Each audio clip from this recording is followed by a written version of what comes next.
Imagine you're standing in a London mansion in 1750. The walls are lined with gold, the floors are Italian marble, and the owner just bought 3 members of parliament like he's shopping for groceries. His name is William Beckford, and he's never worked a day in his life, but he's richer than kings. His secret? A single plant growing on a distant island. This plant would fund more ships, topple more governments, and control more lives than any weapon ever forged. And the families who mastered it? They're still pulling the strings in your kitchen today. This is the story of how one innocent crop became the most powerful weapon ever used against the human brain, and why its empire still controls your life today. The year is 1493. Christopher Columbus stands on the deck of his ship watching the Caribbean sun rise over an island paradise. In his hands he holds a few brown stalks. Sugarcane shoots from the Canary Islands. He plants them in the rich Caribbean soil thinking he's just starting a small farm. He has no idea he's just lit the fuse on a 500-year explosion that will reshape the world. Within a generation, this single decision would create the world's first global empire, not built on conquest or gold but on something far more insidious: biological control. Meet Dr. James Lind, ship surgeon, 1740. He's watching sailors on his vessel do something strange. They're trading their daily rum rations for small pouches of white crystals, sugar. At first he thinks it's harmless.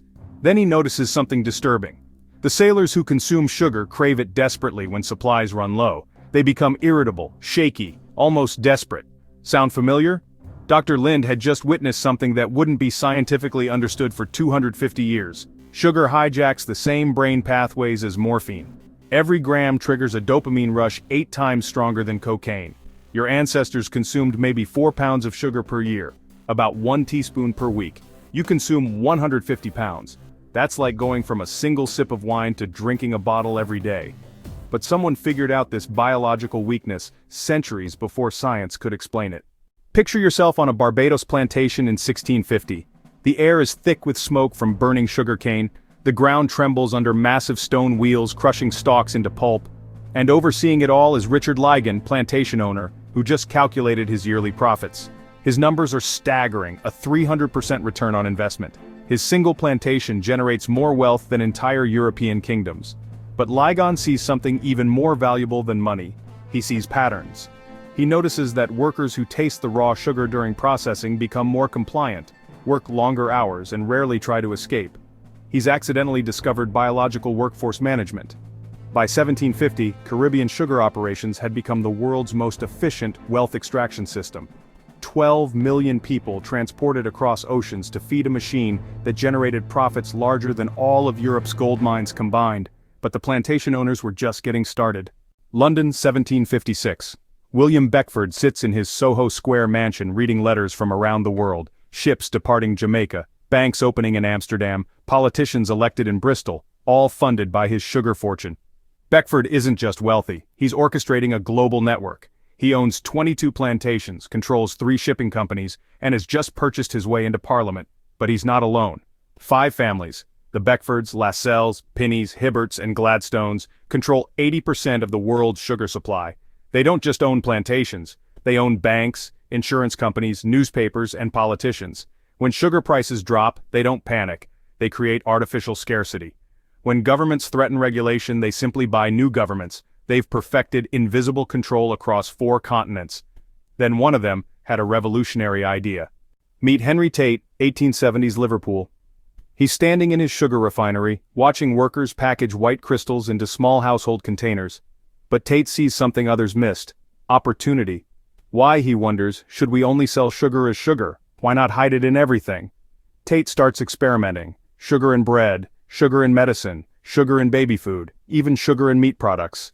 Within 20 years, sugar families had infiltrated 60% of all processed foods, but Tate's masterstroke was marketing sugar as medicine. He funded doctors to prescribe sugar for depression, fatigue, even tuberculosis. Picture a mother in 1890s Manchester giving her crying baby sugar water because the doctor said it was therapeutic. She has no idea she's creating a biological customer for life. The sugar families had discovered something revolutionary.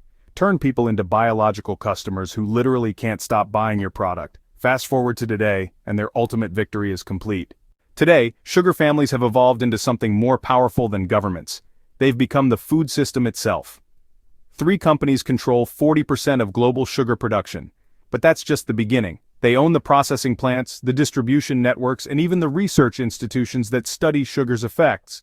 When studies show sugar's dangers, they fund counter-studies. When governments try to regulate sugar, they fund the politicians. When doctors speak out, they fund medical conferences that say the opposite.